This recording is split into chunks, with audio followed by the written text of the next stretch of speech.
Hello and greetings to you all, wherever you may be on this ever-changing planet,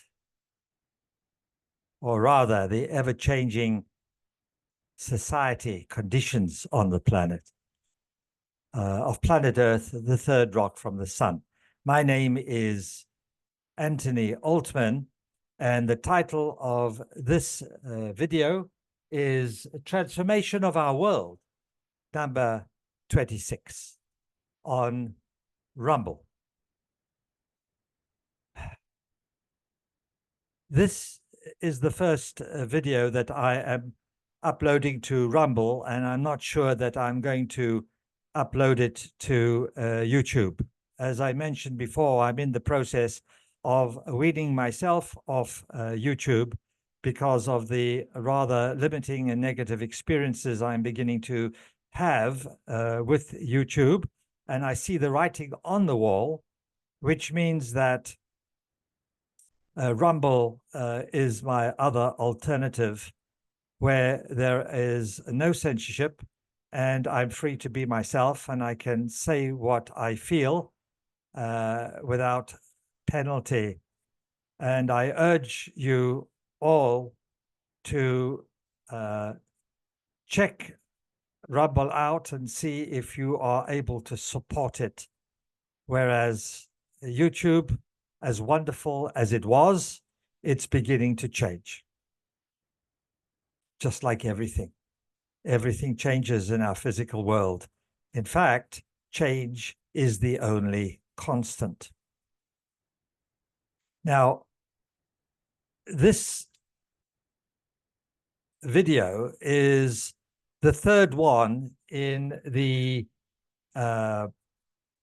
transformation, spiritual warriors series sort of thing, a kind of casual series. And I've got the monarch butterfly behind me, which is the symbol, in my opinion, of transformation. And if you want to see the other videos that I have that relate to what I'm about to say, you can go to Spiritual Warriors number 6 here on Rumble, and you can go to The Transformation of America number 12, also on Rumble. Excuse me, my cat's calling me. I have to deal with him. Excuse me. Sorry about that. Of course, you would not have detected much of an interruption because the video stops and then starts immediately. But we have two wonderful cats, ginger cats, Arthur and Merlin. And Arthur was behind the couch here in this room where I do the recording, and he wanted to go out, so I let him out. So the other two videos I mentioned will give a background to what I'm about to say now. And it's ongoing and everything is changing, but the information I feel is quite important.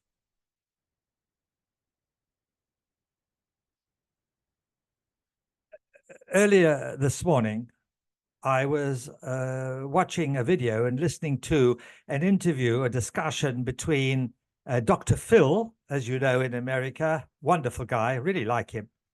And he was having a wonderful discussion with RFK Jr., who is also a candidate for up for election to be president of America. I like RFK Jr., and I like him very much. I feel I like him as much as I like Trump. And I feel that RFK Jr. is also a spiritual warrior. And realizing that there are two people who really could help America, it came to me that if these people came together and there was some kind of coalition where they could work together, JFK and Trump, it would be certainly, in my opinion, for the highest good of the people of America and the world, which leads me to share what I feel, that the traditional way of electing a leader is coming to a close all over the world, or a bureaucracy. When you have communism, you have a bureaucracy, a dictator in a dictatorship, and in what is regarded as a democracy, which is not really practiced for various reasons that I've discussed in various videos, and maybe I'll talk about it a bit more because I think it's important, but not here. There's too much to say. When you, in a seeming democracy, in other words, a democracy that appears to be democratic, but it really isn't, because of what's going on behind the scenes. A lot of skullduggery and deception and lies, and we the people don't really know. We're beginning to learn, but a lot of people just, I see no evil, I hear no evil, I speak no evil, or I see no truth, I hear no truth, I speak no truth. And it's time for us to open our eyes, our ears, and our mouth so that we can speak the truth, that we can hear the truth and see the truth. So in our world, or a democratic world where it seems to be democratic, we elect a leader and we think the leader is going to solve everything for us, and it doesn't. It never has.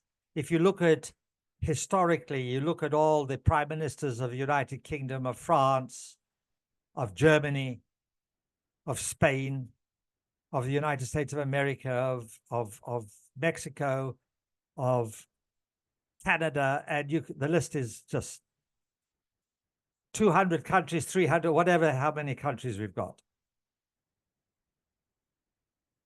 The leaders do not provide the people with what is required for the people's highest good. And so after 4 years or 5 years, then the people go to another extreme, the opposite extreme, and elect that party, and the same thing happens backwards and forwards, up and down like a yo-yo, achieving absolutely nothing. Here in Israel, it's just laughable. We have 9 million people and maybe 6 million voters, maybe, I'm not sure, and 32 political parties. 32, yeah, you heard me correctly. Which means that it is virtually impossible to elect a government with a mandate strong enough. So you get and in a way, it's similar to what happened in England. In England, the Labour Party that won the recent election only got 34% of the vote. So how is it that they have enough seats? Well, they did for some reason. They got a huge number of MPs, and it just doesn't make sense. Here in Israel, as I said, you've got 32 political parties, so every government that's elected is too weak. It doesn't have enough seats in the parliament. So they go horse trading, second-hand car trading, and they make a coalition with little parties, say, oh, if you join us, we'll give you money, we'll give you this, we'll give you that. So all the small parties, and quite a few of them are the religious parties that otherwise would not have any power, but now wield immense power, because without them, the government cannot be formed, especially with Netanyahu's government, the Likud. This is what he does. So the people get a government that's made up of a coalition of various smaller parties that the people did not vote for. This is not democratic. There you are. I am not a political person. I just see that which is for the highest good of the people, or that which is not. And if it's not, let's change it. This is another issue, another can of worms. In order to change everything for the highest good of the people, it requires the majority of the people to empower themselves, to become spiritual warriors. It requires the people to take on the role, that mantle of authority. whereby they are the employer, employing the services of the President of the United States, the Prime Minister of England, the President of France. The people are the employers. The people are the boss. But when you look at it, it's all the other way around. The people elect a leader, pay the leader's salary, and the leader becomes the boss and tells the people what they're going to have or what they're not going to have, and what they're going to do or what they're not going to do. There's something wrong with this picture. How can we change it? The only way we can change it is for people to wake up and assume that mantle of responsibility. And this is what all my videos are about. And this is why I have trouble, I believe. I'm seeing the beginnings of the trouble I'm having with YouTube, because they don't like this. They don't like anybody that is inspiring and motivating, suggesting that people should wake up and become empowered, because they all want the people to be disempowered, disenfranchised, oppressed, suppressed, enslaved, and that's what they want. Oh, as long as the people pay for it. So I was listening to this very nice, wonderful discussion, RFK. He's got a lot of good things to offer. And I just wish that the people of America would wake up sufficiently to realize how important it is to get things right now. Because if the people don't get it right this time, then America will be destroyed and the world will soon follow.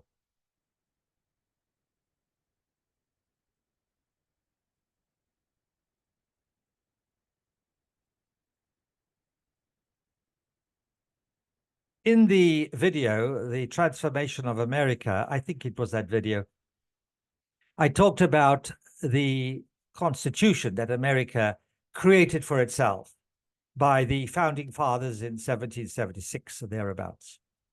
And in my opinion, no other country can match the Constitution that America has.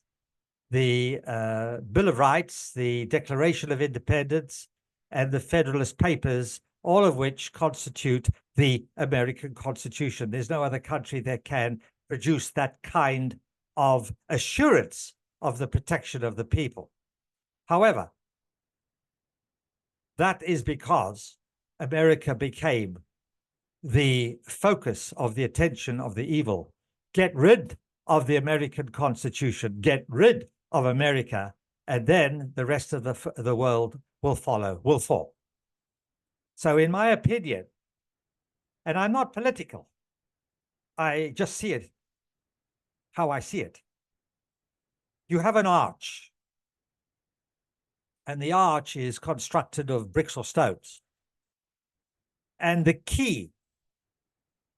keystone to the arch is that center stone or brick that keeps the arch, the integrity of the arch, and keeps the arch from falling down.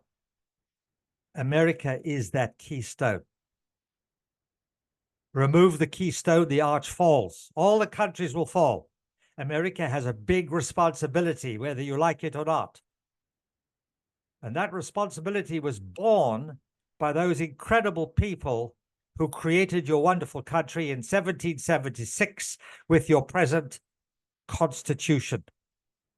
And should you allow anybody or anything to destroy that Constitution, you do not deserve to have that country.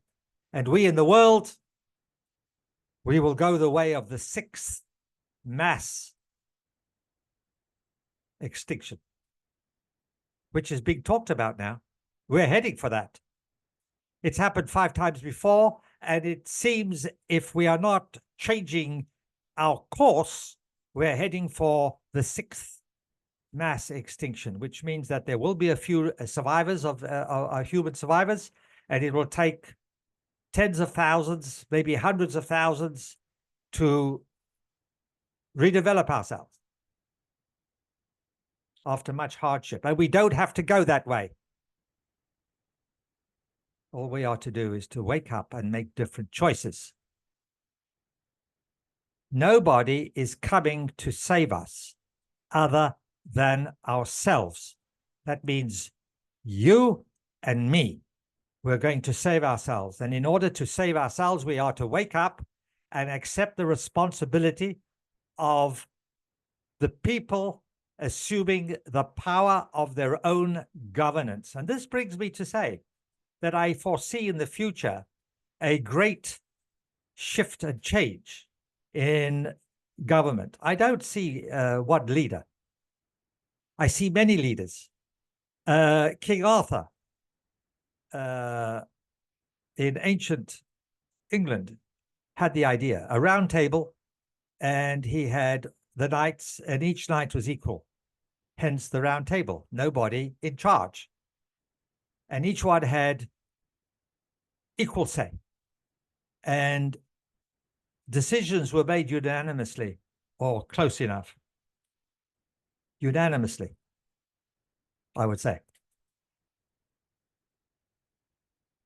So I see that if you take the United States of America, you take each state has a representative that's elected by the people, and that representative sits around a table,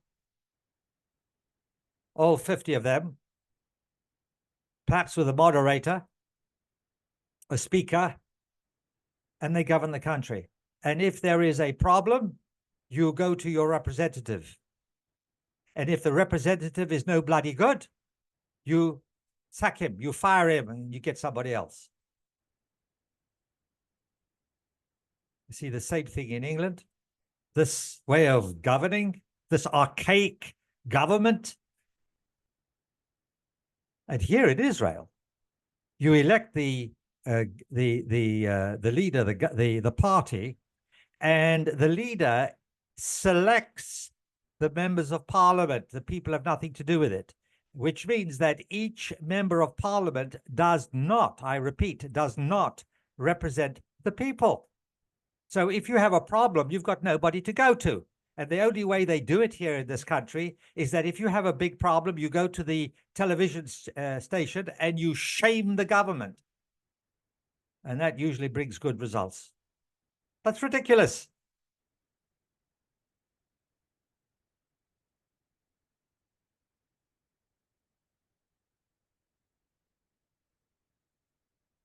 In America, you have an election coming up. You've got to make sure that there is no deception, skullduggery going on with the voting machines. I would get rid of all the voting machines and you have physical voting cards and none of this postal cards and what have you.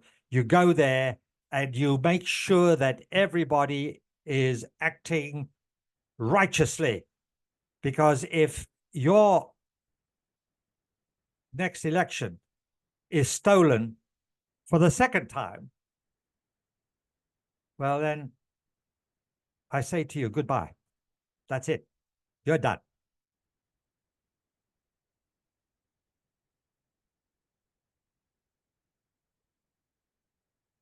All this trouble, trial, and tribulation is the net result of all that we've been speaking, thinking, and doing as humanity over the last perhaps 2,000 years. The Piscean Age, very negative, a lot of fighting. And we are now at the end of that. And if we, and this is, we are having the healing crisis. And the healing crisis is either going to help you get better or it's going to kill you. Us, the people. And the only way that we are going to heal ourselves and emerge relatively unscathed from this period of terrible trial and tribulation is when the people wake up and accept the mantle of responsibility for their own governments by influencing the government, by saying no when no is required, and by saying yes when yes is required. And if the people don't want to get involved in it, Good night and goodbye. Not very nice to talk like this. Like we've just had a explosion. We're in I'm living in the middle of a war zone. We've got explosions all around us from Hezbollah in Lebanon, 5 kilometers away. Drones, rockets, the Israeli artillery and Iron Dome and whatever they're using are shooting down the drones and shooting down the rockets. And we've got explosions all around us. I don't really know how I'm still here. We are relatively unscathed, but it's bang, bang, bang all the time. And this tells me how close we are to annihilation. Because Israel is fighting a war on several fronts, 3 fronts, maybe 5 fronts, I heard. 5 fronts, or at least 3 fronts. The Houthis in Yemen, Hamas in Gaza, Hezbollah in Lebanon, Iran, and maybe Iraq and Syria, although they're not very active at the moment.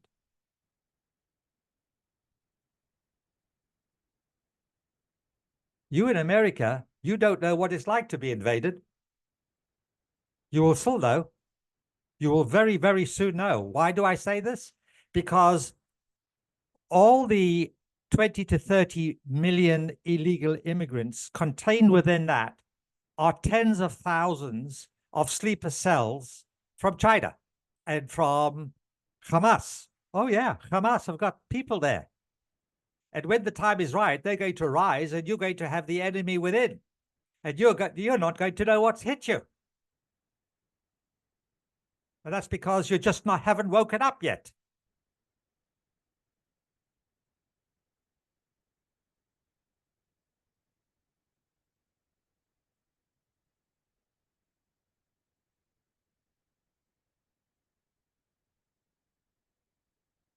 The illegal immigration is part of a campaign to destroy your country. You're either going to fix it now or it's too late. So the transformation that I'm talking about in this particular video could either be positive for the highest good of everybody or negative for the complete and absolute detriment of everybody. We're either going to learn how to stand up and say no and actually influence our governments in a manner that will help change everything for the better and somehow extricate ourselves from all the trouble that we're in, or we're not going to do that. And then it doesn't matter whether you've got 1 year or 2 years of food stored in your cupboards. It doesn't matter. You won't be here. None of us will be here.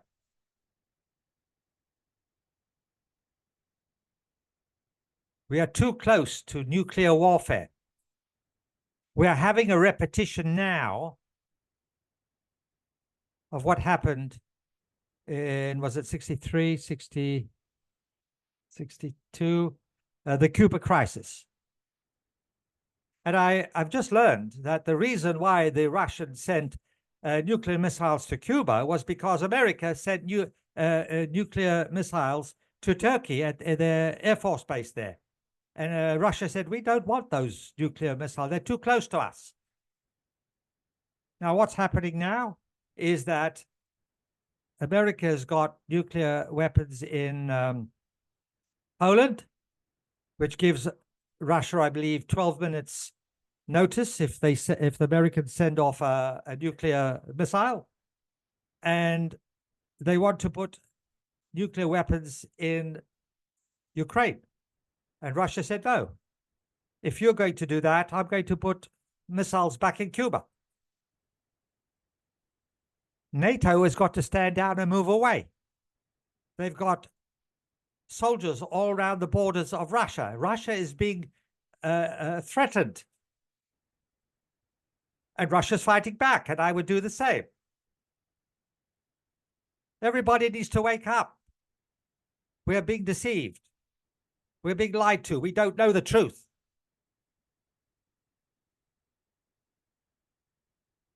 Somebody at the top of it all is a lunatic, and they don't care if this planet is destroyed. I care. You care. What are we going to do about it?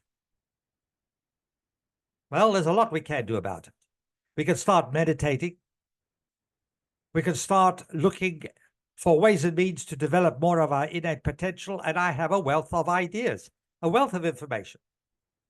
I've got many, many books and videos talking about this. Simple things that we can do.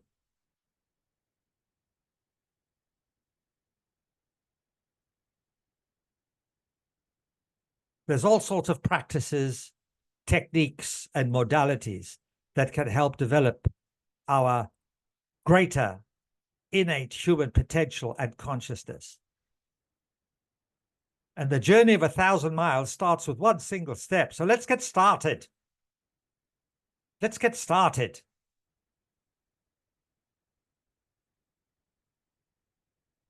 I know I'm full of piss and vinegar. But you know what? We should never have got to this point in the first place. We are very close to the end. To the end.